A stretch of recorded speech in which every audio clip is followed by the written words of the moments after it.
qu'on dit Assalamu alayka ayyuhan nabi ou on dit Assalamu ala nabi? Certains min al-ulama ils disent on dit Assalamu ala nabi. Pourquoi? Car quand le prophète sallallahu alayhi wa sallam était vivant, il disait Assalamu alayka ayyuhan nabi. Moi, une fois qu'il est mort, alayhi salatu wa salam, ça a été rapporté de Aïcha radhiyallahu anha qu'elle disait Assalamu ala nabi. Et ça a été rapporté de beaucoup parmi les sahaba qu'il disait, quand le prophète sallallahu alayhi wa sallam était vivant, il disait Assalamu alayka ayyuhan nabi. Et quand le prophète sallallahu alayhi wa sallam était mort, il disait Assalamu ala nabi. Premièrement, sahih, c'est que nous, on prend ce que le prophète sallallahu alayhi wa sallam nous a enseigné. Le prophète sallallahu alayhi wa sallam, il n'a pas dit dites Assalamu alayka ayyuhan nabi ou quand je suis vivant et quand je meurs, dites Assalamu ala nabi. S'il y avait un besoin, il l'aurait dit. Et au temps du prophète sallallahu alayhi wa sallam, les sahaba, des fois, ils voyageaient. Ils étaient à des milliers de kilomètres du prophète sallallahu alayhi wa sallam. Pourtant, ils disaient Assalamu alayka ayyuhan nabi. Le plus juste, c'est de se tenir au nas, au hadith, où le prophète sallallahu alayhi wa sallam nous a enseigné de dire Assalamu alayka ayyuhan nabi wa rahmatullahi wa barakatuh. وهذا الاجتهاد que certains sahaba ont fait, en fait, il y a ikhtilaf entre les ulama. Est-ce que c'est un ijtihad de leur part ou est-ce qu'ils ont fait ça bi amri nabi sallallahu alayhi wa sallam? C'est le prophète sallallahu alayhi wa sallam qui leur a ordonné. Donc ceux qui voient que c'est le prophète sallallahu alayhi wa sallam qui leur avait ordonné, qu'ils n'ont pas rajouté ça d'eux-mêmes, que sahaba jamais ils auraient rajouté ça d'eux-mêmes, s'ils l'ont fait, et si Aïcha radhiyallahu anha l'a fait et le disait, ça prouve que le prophète sallallahu alayhi wa sallam leur avait ordonné. C'est comme si le prophète sallallahu alayhi wa sallam nous avait dit quand je meurs, dites Assalamu ala nabi. Donc ceux qui voient ça, ils disent, tu dis Assalamu ala nabi.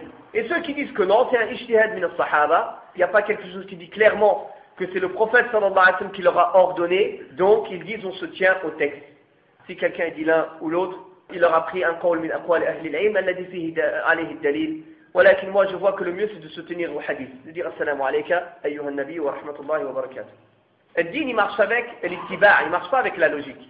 Qu'est-ce qu'il a dit Ali radhiyallahu anhu? Si la religion elle marchait avec la logique, ce serait plus logique quand tu fais le masah al-khuffayn de passer sous les pieds que de passer sur les pieds. Car sous les pieds, c'est là que ça se salit. Mais le din, ça ne marche pas avec le rail, ça marche avec le ta'a wa l'ittiba'. La personne, elle s'est soumise. Toutes les preuves dans notre religion, c'est ça. C'est quand un ordre du prophète alayhi salatu wa salam vient, de bien le comprendre et de bien l'appliquer. Et de laisser notre compréhension et notre expérience de côté. Et c'est ça qui manque aujourd'hui aux musulmans. Quand il entend le hadith, il va dire oh oui mais ça c'était à l'époque du prophète. Hein. Si tu penses comme ça, à quoi ça sert par exemple tu tournes autour de la Kaaba cette fois? À quoi ça sert de toucher la pierre noire? À quoi ça sert? Tu vas à Mina, tu dors une nuit, tu vas à Arafat, tu pries là-bas, tu descends à Muzdalifa, tu dors 3 jours à Mina, tu jettes des pierres. Écoute, ça sert à quoi? Vas-y, dis-moi, explique-moi ça sert à quoi? Tu pourras jamais expliquer. Pour obéir à Allah, pour suivre le prophète sallallahu alayhi wa sallam, et pour prouver qu'on est des vrais esclaves. Ya Allah, tu m'as dit de m'asseoir là-bas, je m'assois là-bas. Tu m'as dit debout ici, debout. Courir là-bas, je cours. Parle ici, parle. Tais-toi, tais-toi.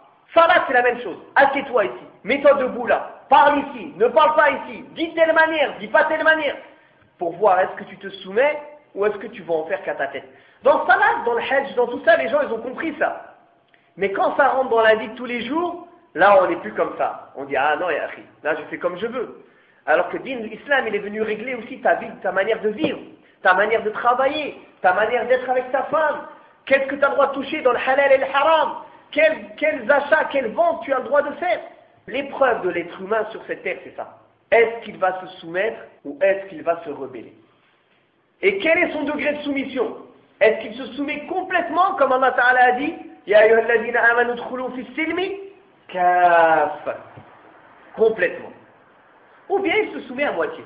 Moi j'accepte de l'islam un ruba, un nisf, un kaza.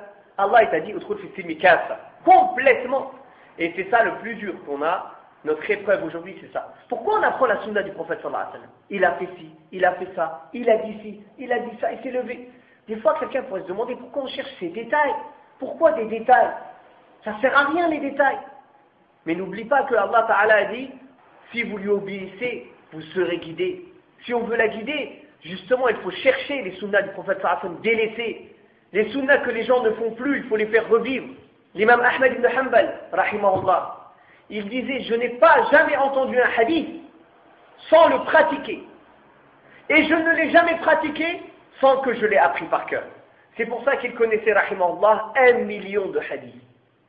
Allah il lui a donné le tawfiq, parce que quand il entend un hadith, il le pratique, même une fois. Par exemple, sur les du'a que le prophète sallallahu alayhi wa sallam disait avant de dormir, ou le matin ou le soir. Il y a des dizaines, des centaines de hadiths qui sont rapportés sur ça. On ne peut pas tous les dire. Walakin, au moins tu le dis une fois. Tu en entends un, celui-là tu le dis un jour. Au moins tu auras fait la sunna. Les autres tu vas les faire constamment, ou bien certains tu vas dire un jour, certains tu vas pas dire. Mais au moins dis-le une fois. Tu auras gagné l'ajr d'avoir appliqué le hadith du prophète alayhi salatu wassalam.